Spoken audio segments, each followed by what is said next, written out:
ma présentation va aborder un peu les biais cognitifs et ce qu'on appelle un peu le fact-checking. Donc, quand on est bombardé d'informations, c'est vrai qu'on a envie de s'appuyer un peu sur des faits qui sont vérifiables. Mais le problème, c'est qu'en fait, faire de la vérification de faits peut nous donner un sentiment d'objectivité, mais on aborde rarement les faits de manière neutre et les faits parlent rarement d'eux-mêmes. Alors, dans cette présentation, j'aimerais un peu parler des biais qui sont présents dans la présentation et l'interprétation des faits. Et ensuite, dans la deuxième partie, vous montrer un peu une autre approche pour évaluer les faits. Alors tout d'abord, par rapport à la présentation des faits, on a ce qu'on appelle le biais de cadrage. Donc la manière dont on va présenter une information va influencer notre perception de cette information. Alors voici un exemple ici, où on a donc un événement, c'était la mort d'une journaliste, Shirin Abu Akleh. Et voilà trois médias qui présentent en fait cette information de manière un peu différente. On a le New York Times qui parle d'une journaliste qui a été tuée, on ne sait pas par qui, par quoi exactement. On a la RTS qui est un peu plus précise et qui va nous dire qu'en fait elle a été tuée dû à des tirs des forces israéliennes. Et puis finalement il y a un autre journal qui là parle d'assassinés par l'armée israélienne. Donc vous voyez en fait comment ces trois médias vont présenter l'information un peu de manière différente. Alors ça, c'est un autre exemple. Ça se passe en mai 2022. Et c'est en fait une bataille qui a lieu à Mariupol.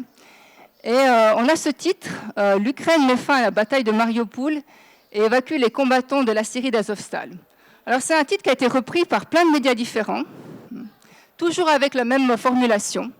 Et quand on lit ce titre-là, qu'est-ce qu'on comprend de la situation?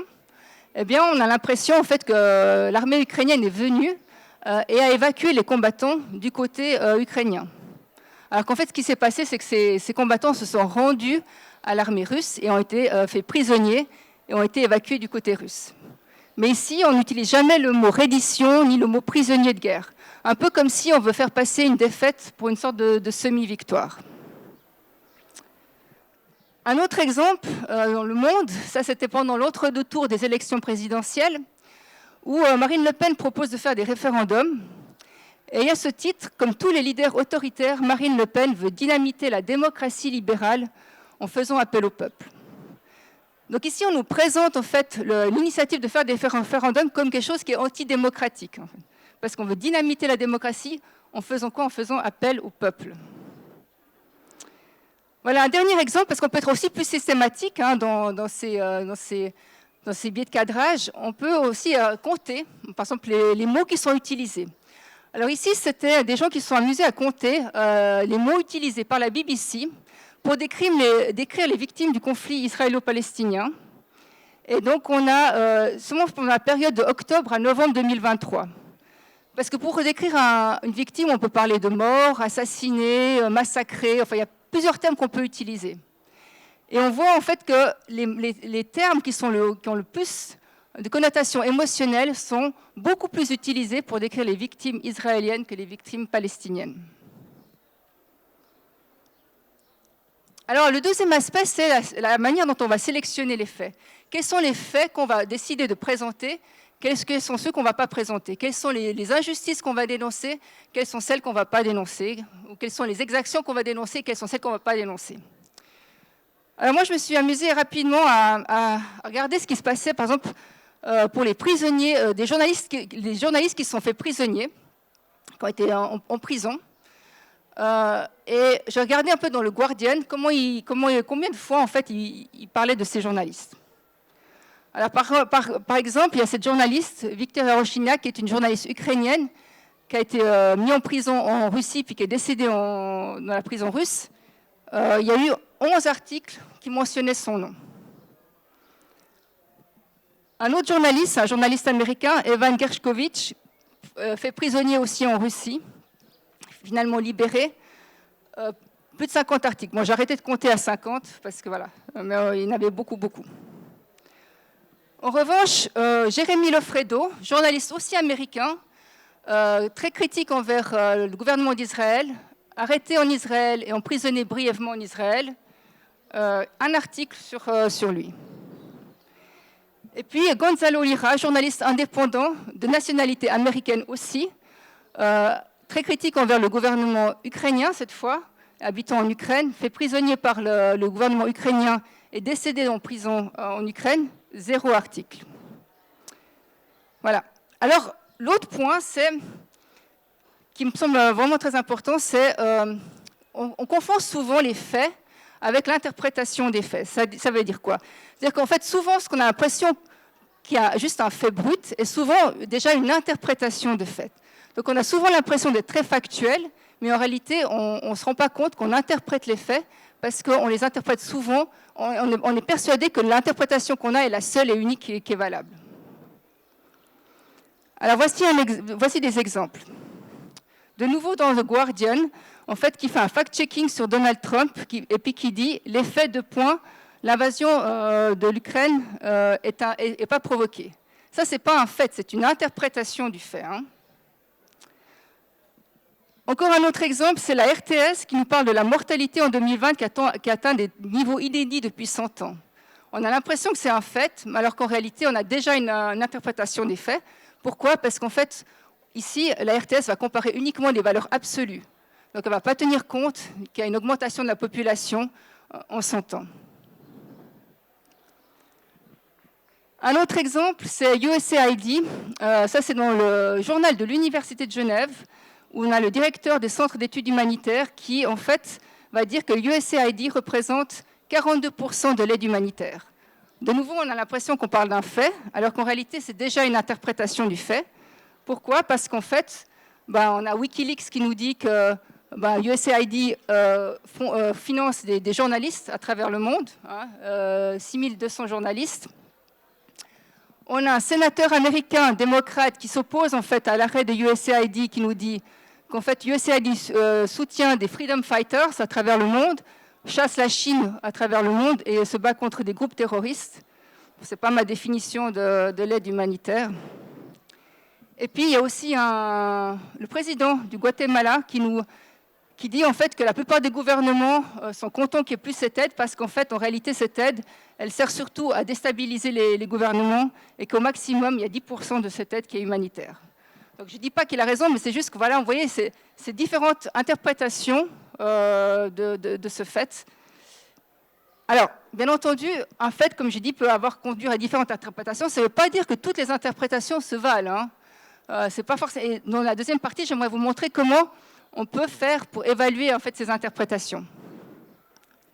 Par exemple, quand la RTS dit que la mortalité atteint des niveaux inédits, ce n'est pas une bonne interprétation du fait, hein, parce qu'on doit tenir compte de l'augmentation de la population et du vieillissement de la population. On ne peut pas juste comparer des valeurs absolues.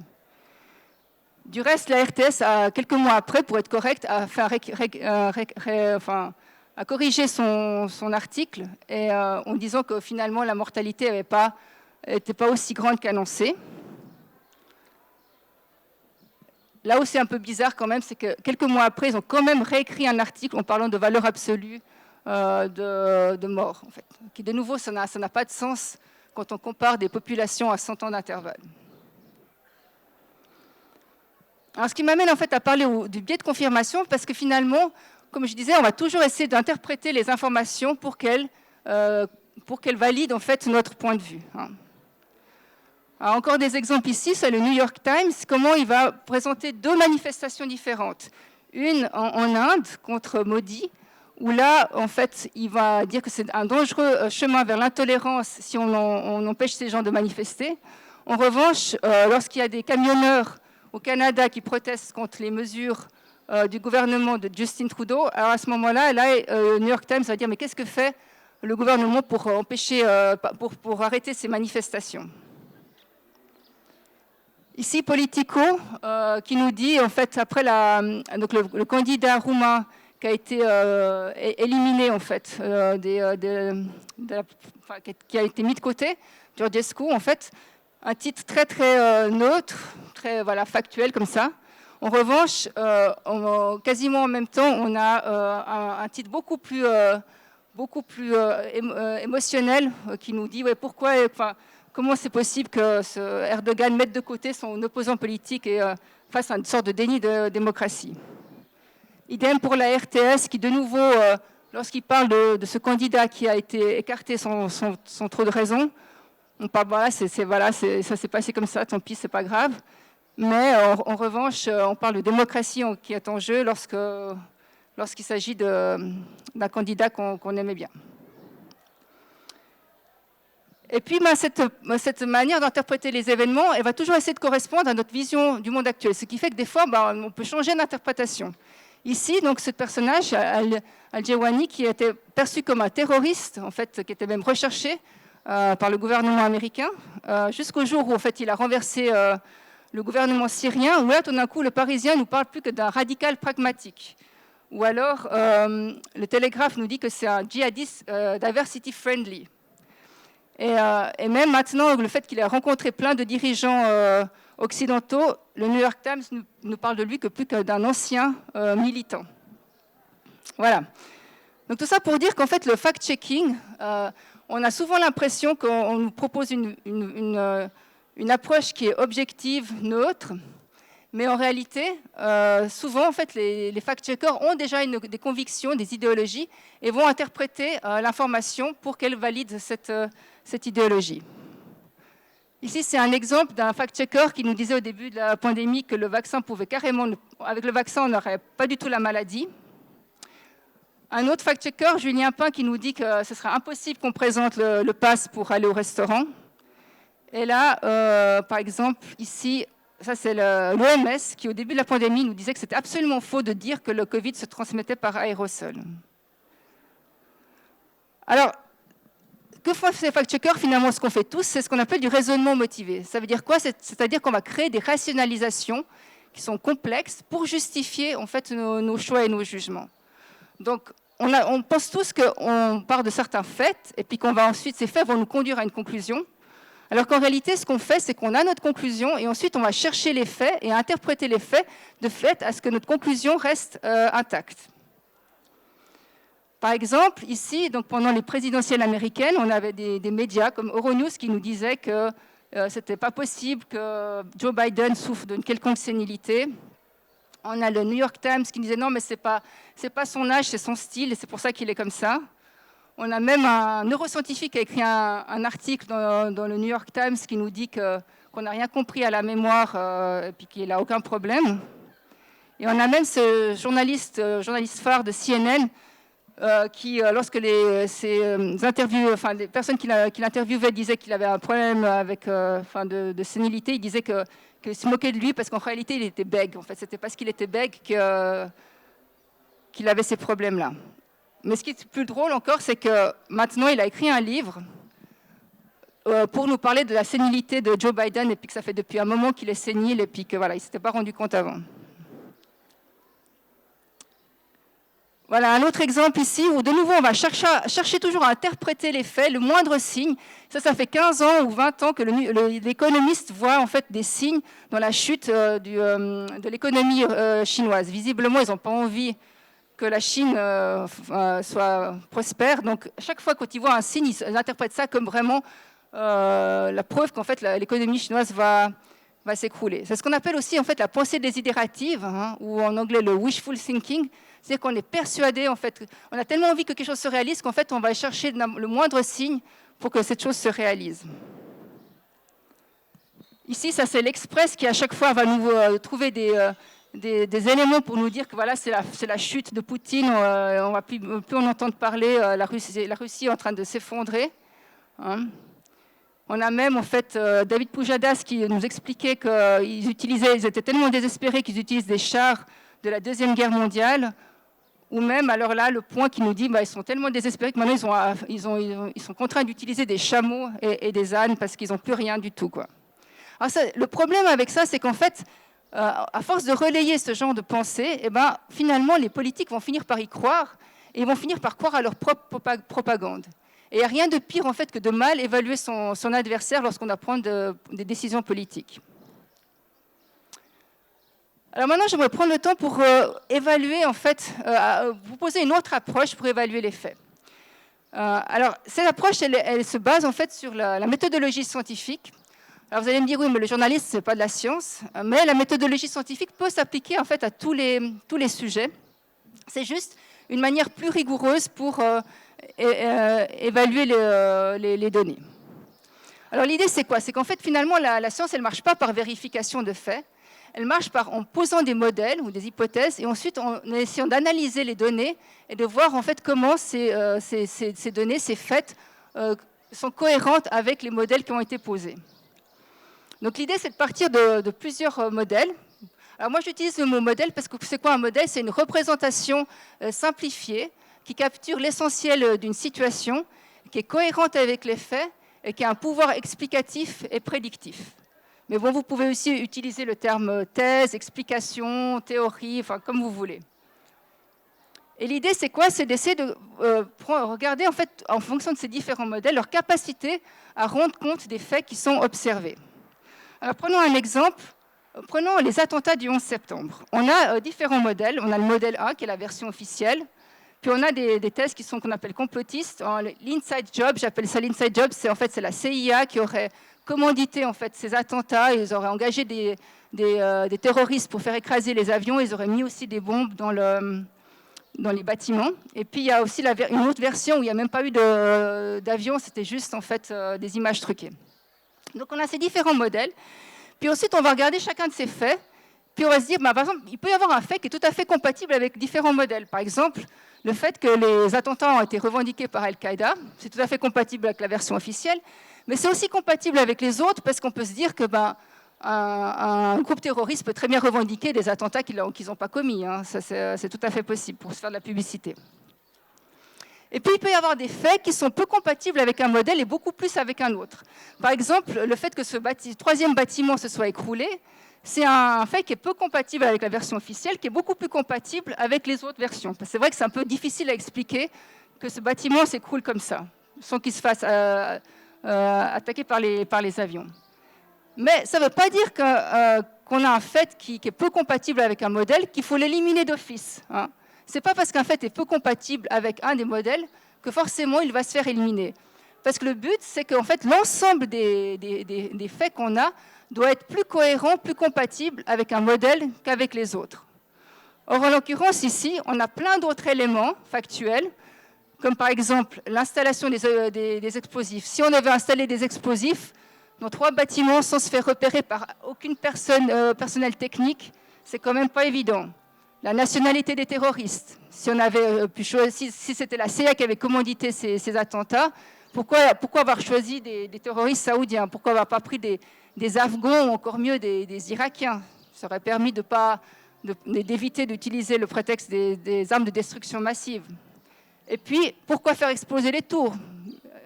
Simplement le fait que les avions s'écrasent sur ces tours, c'est un élément suffisant pour déclencher des guerres. Donc tout ça, c'est des éléments qui font que c'est pas parce qu'un des éléments n'est pas compatible que forcément on doit le rejeter. Et puis, les modèles peuvent faire des prédictions. Et là, en l'occurrence, la thèse officielle fait la prédiction que si c'est Al-Qaïda qui a commis les attentats, il va y avoir d'autres attentats ailleurs, ce qui s'est révélé être le cas. Donc voilà, l'idée c'est d'essayer d'estimer quel est le meilleur modèle, quel est le pouvoir prédictif avec l'ensemble des faits qu'on a à disposition. Alors comment concrètement faire ça? Eh bien c'est ce qu'on appelle, l'idée c'est de faire ce qu'on appelle du raisonnement bayésien. Alors le raisonnement bayésien c'est un raisonnement qui est basé sur un mathématicien qui s'appelle Thomas Bayes, qui permet d'estimer en fait le modèle le plus plausible étant donné les preuves qu'on a à disposition. C'est-à-dire que dans le monde, dans une situation, on ne connaît pas tout sur la situation. On a des éléments, on est limité dans les connaissances qu'on a. Et l'idée, c'est qu'est-ce qu'on peut faire avec ce qu'on a? Qu'est-ce qui est le plus plausible avec ce qu'on a à disposition? Alors, le raisonnement bayésien, il part du principe qu'on part d'une croyance initiale, ce qu'on appelle un a priori. Cette croyance initiale, cet a priori, il est basé sur l'expérience, sur le contexte. C'est une sorte d'intuition informée. Alors, bien entendu, dans cette intuition, il y a nos biais. Hein. Mais l'idée, c'est d'essayer de réduire ces biais en essayant d'expliciter, de justifier les a priori qu'on prend. Mais prendre en compte ces a priori, ce n'est pas du tout un problème. Hein. Ce n'est pas du tout irrationnel de partir d'un a priori. Et l'idée, c'est qu'à chaque fois qu'on a une nouvelle preuve, un nouvel fait, on va évaluer ce fait avec les différents modèles comparer les différents modèles et dire est-ce qu'ils sont cohérents ou pas, est-ce qu'ils sont plausibles avec ces différents modèles et dans quelle mesure ils sont plausibles. Et puis, on va à chaque fois remettre à jour en fait, cet a priori avec les nouvelles preuves. On fait une sorte de probabilité révisée où à chaque fois, les faits vont permettre de remettre à jour notre estimation de ce qui est le plus probable. Alors, j'aimerais vous proposer 2 exemples qui utilisent avec cette méthode pour mieux comprendre comment utiliser cette méthode. La première, c'est l'origine du Covid. Donc, l'idée, c'est de dire on a 2 modèles, naturels et fuite de laboratoire. Hein. Et puis ça, c'est mon estimation à moi. Vous allez voir qu'en fait, il y a une part de subjectif, bien entendu. Hein. C'est mon estimation à moi au début de la pandémie avec très peu d'éléments factuels. C'est juste pour vous illustrer. Donc, l'idée, je pars d'un a priori.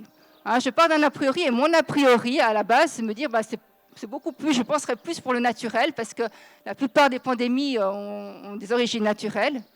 Mais en même temps, je mettrai un 20% pour le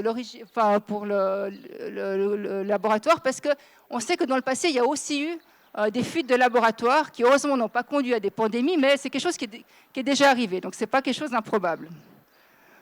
Donc, voilà mon estimation a priori. Donc, je mets un 80% plutôt pour l'origine naturelle et un 20% pour l'origine du laboratoire. Et puis ensuite, j'ai un nouvel élément que j'apprends, en fait, qui est le fait qu'il y a justement à cet endroit un institut de virologie qui étudie aussi le SARS-CoV-2. Alors ça, c'est un élément très fort en faveur du modèle modèle laboratoire. Hein. Pour moi, ça, c'est une coïncidence qui est vraiment incroyable. Donc là, du coup, je mets un 90% pour le modèle laboratoire. Et donc, du coup, mon estimation va être modifiée, va aller plutôt en direction du modèle du laboratoire. Puis après, j'apprends aussi que les premiers cas qui sont liés ont été vus au marché, dans un marché d'animaux. Et ça, du coup, ça, je considère que c'est plus plausible avec le modèle naturel. Mais je mets un point moins fort. Pourquoi ? Parce qu'il y a beaucoup plus de marchés de ce type-là en Chine que l'Institut de virologie qui étudie le SARS-CoV-2. Et là, je me retrouve avec une estimation qui est à peu près 50-50. En fait, on peut faire un calcul précis en multipliant les probabilités de l'un en divisant sur les probabilités de l'autre. Et on obtient donc à peu près une probabilité que le modèle, que l'origine est naturelle, étant donné juste les 2 éléments, hein, parce qu'on pourrait rajouter d'autres éléments, moi j'obtiens quelque chose comme 50%. Alors, ça c'est mon estimation. Hein. Vous avez bien vu qu'en fait, chacun y met un peu les chiffres qu'il pense corrects. On peut avoir une autre personne qui pourrait plutôt pencher vers le modèle laboratoire, une autre qui pourrait pencher plutôt vers le modèle naturel, voire même beaucoup plus probable vers l'origine naturelle. Mais ce qui est plus problématique, c'est ça, en fait. Et c'est ce qu'on a vu au début de la pandémie, c'est des gens qui étaient catégoriques sur le fait que ça pouvait être que naturel. Hein. Un exemple, de nouveau, Julien Pain, fact-checker, qui nous dit qu'il croit à cette théorie complotiste par rapport à l'origine des laboratoires. Ou un article du Monde dans les décodeurs qui font beaucoup de fact-checking, justement, qui nous parle de l'étrange obsession d'un quart des Français pour la thèse du virus de laboratoire, dans lequel il cite un autre fact-checker, Rudi Reichstag, qui nous dit que c'est la conjugaison d'une très grande méfiance et d'un profond analphabétisme. Une importante partie de la population n'a aucune conscience de son incompétence. Vous voyez cette manière en fait très rigide de voir les choses, alors qu'on avait quand même des éléments pour nous dire que c'était tout à fait possible d'avoir une origine qui n'était pas naturelle. Alors, pour être correct avec le Monde, en fait, ils ont fait ensuite un autre article dans lequel ils sont beaucoup plus nuancés par rapport à ce sujet. Donc, je voulais quand même préciser ça, mais un peu plus tard quand même. Voilà, le dernier exemple, c'est celui-ci, qui a refait parler de lui récemment, mais moi, c'est un exemple que j'utilise depuis très longtemps parce que je trouve intéressant. C'est en fait de nouveau un article des décodeurs sur en fait, la boxeuse algérienne Iman Khalif, qui est donc, c'était un article fait au moment où elle a gagné en fait, les championnats de boxe. Et puis dans cet article, on va nous donner plein d'éléments qui vont nous dire voilà, pourquoi c'est de la désinformation de croire en fait, que cette personne est un homme, en fait, avec plein d'arguments. Alors l'idée, c'est de reprendre en fait, les arguments et les faits qui sont acceptés par les journalistes, c'est de voir en fait, avec cette méthodologie, est-ce qu'on arrive à la même conclusion. Alors voici en fait les faits qui sont donnés dans l'article. Alors, je vais revenir parmi tous ces faits-là. Mais voilà, donc l'idée, c'est d'estimer qu'est-ce qui est le plus probable. Hein. Est-ce que c'est biologiquement plutôt une femme ou un homme, hein? Donc l'idée, c'est de partir de la définition du sexe biologique. Hein. Alors je précise, le sexe biologique, il n'est pas défini par les chromosomes et il n'est pas défini par ce qu'on constate à la naissance, mais il est défini par les gamètes. Hein. Donc voilà, c'est juste pour préciser ce point-là.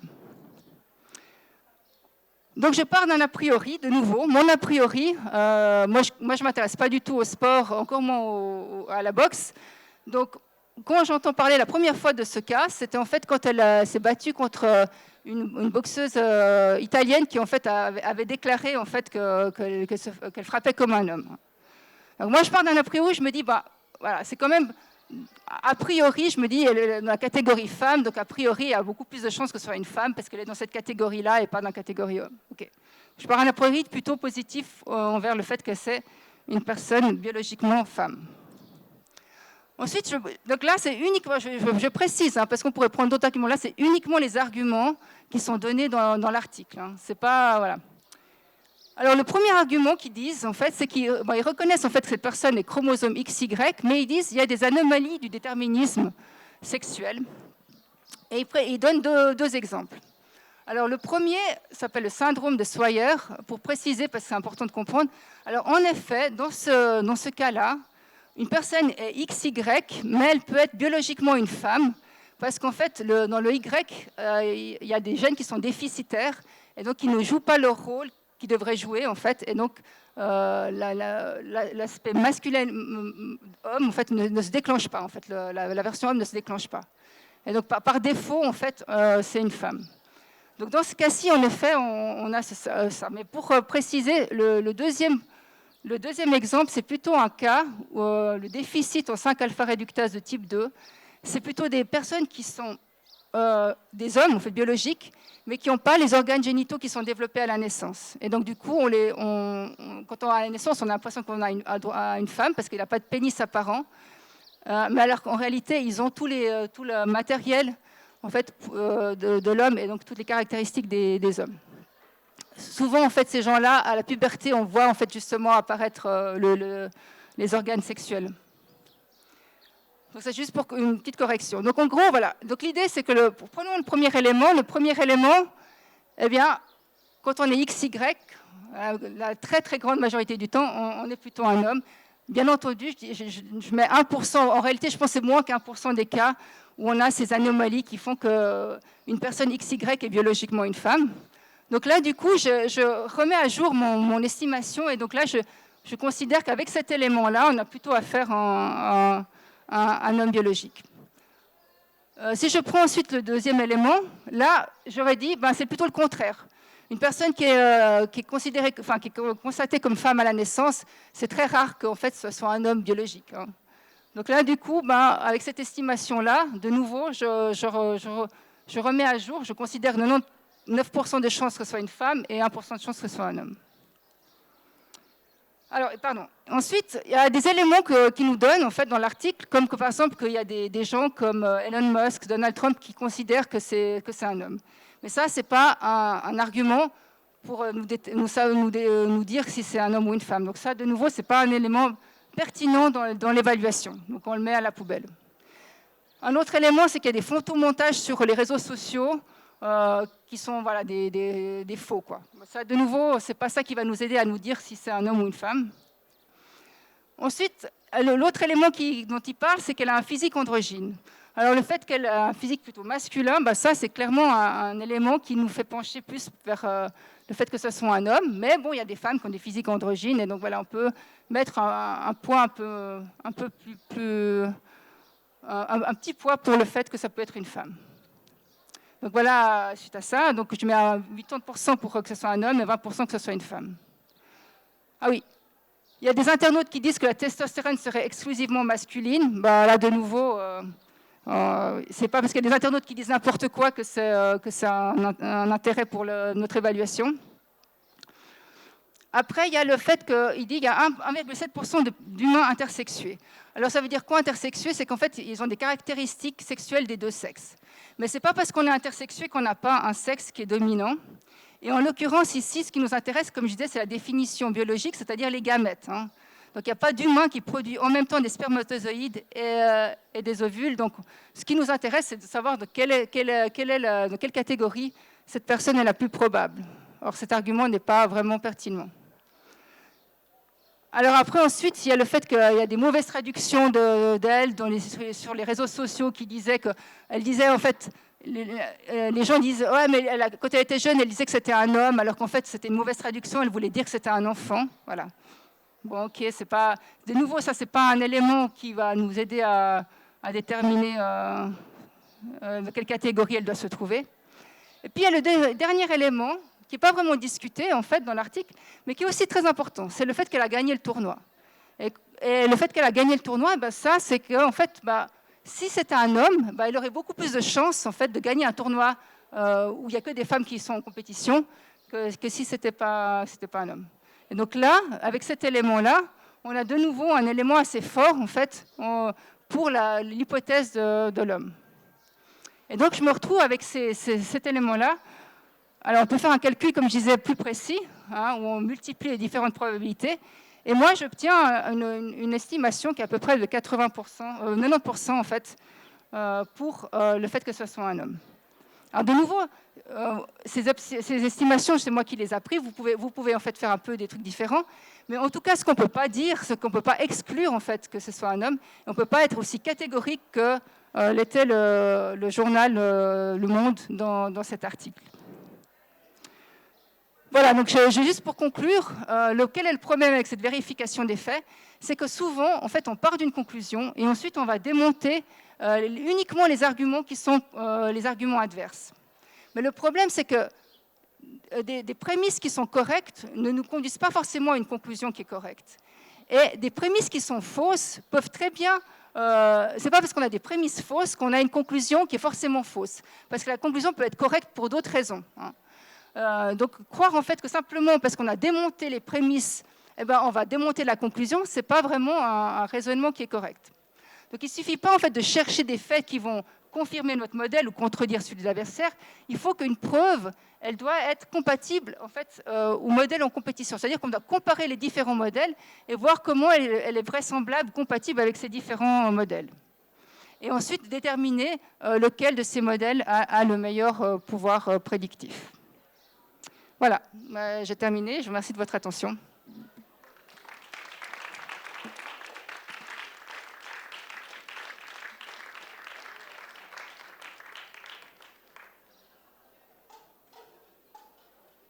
On passe un micro pour les questions-réponses ?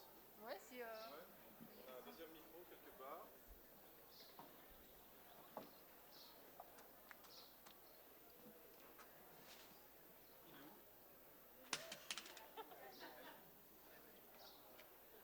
Oui, il marche.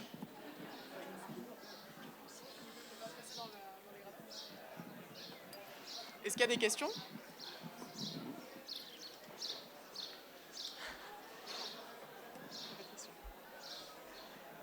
C'était limpide. Est-ce qu'il y a des journalistes qui vont mettre ça en place dans leur rédaction ?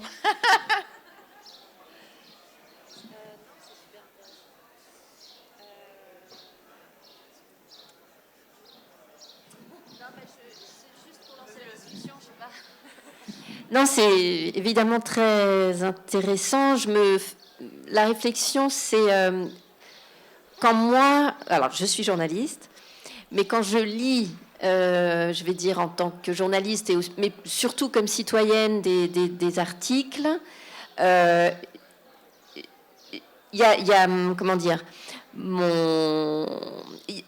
ne lis jamais pour argent comptant ce que je lis. C'est-à-dire que je vais toujours... vous voyez ce que je veux dire ? Je n'attends pas d'un article une vérité absolue. Je vais toujours la mettre en balance avec mes propres biais, évidemment, avec mon propre ressenti, enfin ce que vous avez très bien défini comme étant une sorte d'a priori plus ou moins informé. Mais je pense que ce que vous dites là je dois digérer et En fait, il y a plusieurs types d'articles, mais là, j'étais vraiment focalisée sur ce qu'on appelle en fait le fact-checking, en fait. Et ça, ça a quand même la prétention de vous donner une information qui est claire et limpide. Disons que l'idée, c'est de. Alors, je suis pas en train de dire que c'est pas bien de faire du fact-checking parce qu'il y a beaucoup de désinformation partout, hein, et en particulier sur les réseaux sociaux. Donc, il y a beaucoup de fausses informations. Et c'est toujours bien d'avoir des gens qui vous disent voilà, ça c'est un faux, on peut remettre en question et tout. Le problème, c'est pas que les fact-checkers fassent la vérification, c'est qu'ensuite, en fait, ils vont vous donner la conclusion à laquelle il faut adhérer. C'est ça le problème. C'est que s'ils s'arrêtaient juste, en fait, à dire, voilà, ça c'est un faux, et pourquoi c'est faux, etc., ça serait bien. Mais le problème, c'est qu'en fait, ils veulent en fait, vous convaincre de leur point de vue en essayant de vous donner les arguments. Et ça, c'est plus problématique, je dirais.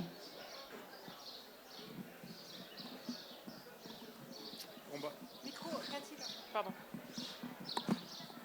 Ouais, je suis un peu dubitatif parce que je ne sais pas comment exprimer ça, mais disons que ce soit par exemple pour le Covid, l'origine, si on a 25 articles qui nous disent que c'est du marché, que c'est du laboratoire, il y en a 30 qui nous disent, enfin, même si on en lit un, on en a lu plusieurs autres, donc on a toujours ça en tête quand même. Avec 30 qui nous disent une vérité, 25 qui nous disent une autre, on fait quoi avec ça pour estimer après? Le point, c'est que là, l'idée, c'était pas d'être figé dans son estimation. L'idée, c'est justement d'être ouvert à des possibilités, puis de dire, est-ce qu'il y a des choses qui sont possibles, probables ou complètement improbables? Il y a des choses qui parfois sont complètement improbables, mais il faut juste essayer quand on met le mot improbable ou impossible, il faut vraiment avoir des bonnes raisons. C'est ça que je veux dire. Et ça, mon point là, c'était plutôt pour vous dire, il y avait des journalistes qui vous avaient dit, non mais vous êtes complètement débile de croire que ça pouvait être origine d'un laboratoire. Et ça, c'est ça qui est problématique. C'est pas le fait de dire, je crois que c'est plutôt ça ou plutôt ça, parce que peut-être qu'on ne saura même jamais en fait. Donc, mais c'est plutôt de se dire, en fait, c'est pas aussi simple que ça, et puis il faut rester dans ce doute quand on n'a pas assez d'éléments, quoi.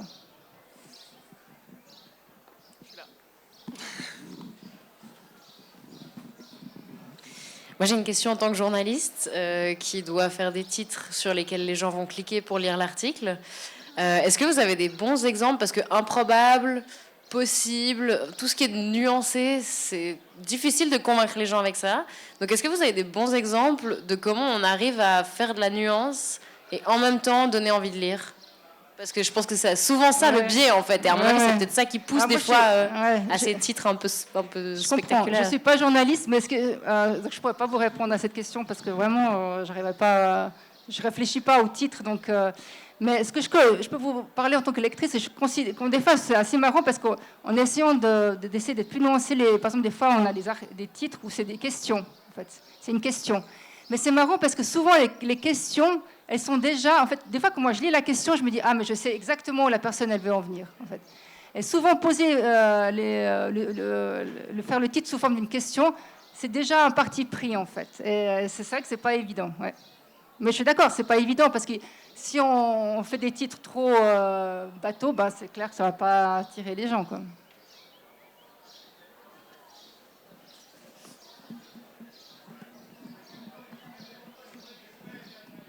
Une dernière question?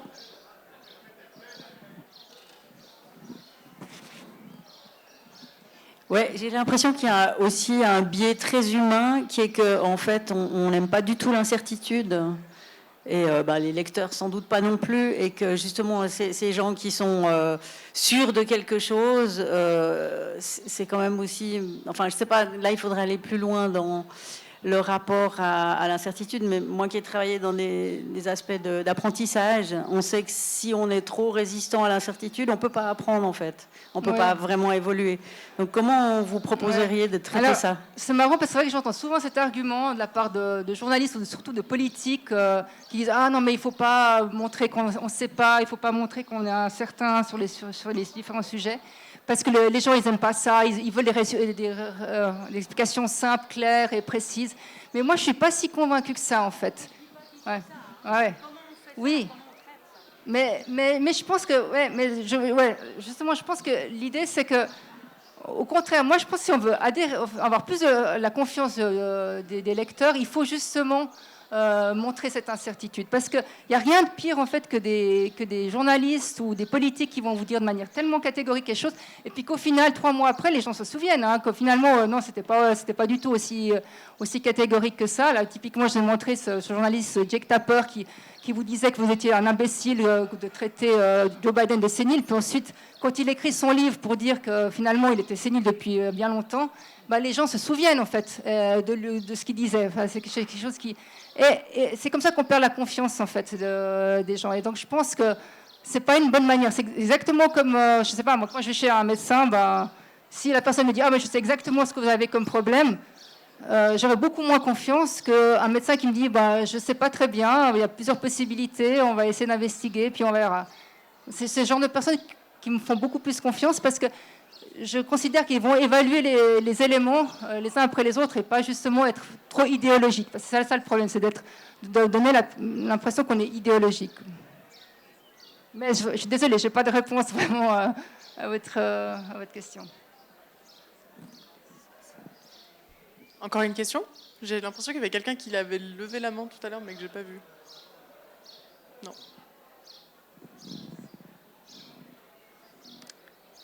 Bon, merci. Bonne soirée. Bravo.